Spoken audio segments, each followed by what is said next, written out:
Welcome to SEC Plus. Gary Laney of Advance Digital here with you. To my left, Ron Higgins of NOLA.com. To my right, Michael Casagrande of AL.com. And the NFL draft just ended this weekend, so it's never too early to look at the next draft. We already have a lot of mock drafts out, and we'll talk a little bit about who from the SEC might be the big picks next year.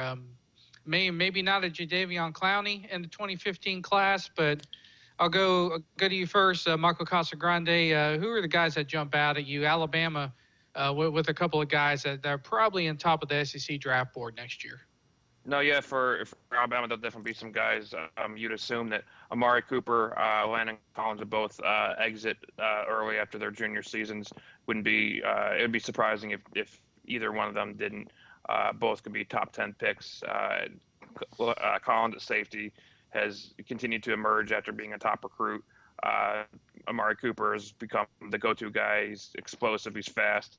I think he ran a 4.2 something 40 in a timing at the junior day, at the pro day. So he's a guy that's going to be a lock for a top 10, at least the first round pick, top 10 most likely. Yeah, and Collins is a big name for the SEC in next year's draft. Ron Higgins, because you look at the top guys at LSU and you talk about Lyle Collins, maybe Jalen Collins, the cornerback. Yeah, I mean, Lyle came back to school. I mean, he thought about entering a draft and didn't do it and came back to school. He should benefit by that, absolutely. The guy and I know the NFL has kind of got away from running backs. I get that. But I really like Georgia's Todd Gurley. I think Todd Gurley has been last year. He missed 3 games after a sprained an ankle against LSU, but still had over 1,400 yards of total offense. And I mean, the guy produces. He's had like 34 touchdowns in 24 games, and he's 6 feet, 235. I think he's the best running back in the draft. That said, we know this year the way the NFL has gone with their offenses, they're falling in love with wide receivers in the passing game. But I don't know if Todd Gurley drops out the first round. He's pretty good. What say you, Michael? Is next year the year where Todd Gurley maybe breaks the running back drought in the first round? Well, he's definitely got the talent. I mean, he's got the speed, everything you need.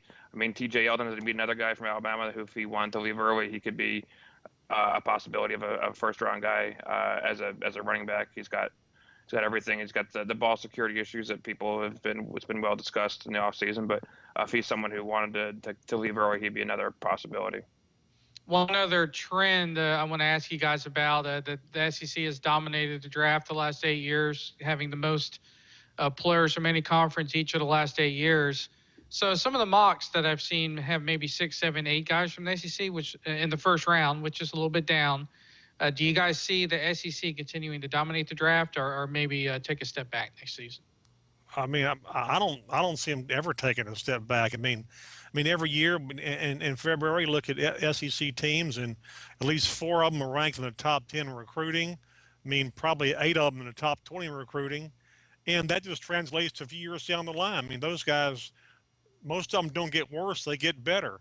And no, I don't see any drop off. I mean, it's been steady almost every year. I mean, even with 7 or 8 first-round draft choices, that's better just about any other league. And they're still going to get their volume of people overall when the draft is over. So, no, I don't see a drop-off. There's way too much to happen before that draft next year. There's anyone who's doing a mock draft for 2015 right now is doing them purely on guesses and not based on any sort of scouting reports from any NFL people. It's just purely guesses. We don't even know who's going to be in the draft next year. So that's just for fun at this point. All right, there you have it. It's never too early to start having fun, though. So we jumped on board with that trend, and we'll have a lot of time to look back and see how wrong we were. And we'll do that maybe next year. We'll look back at this video and see how bad we were.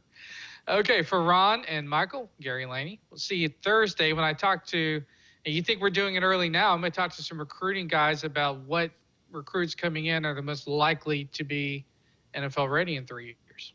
See you then.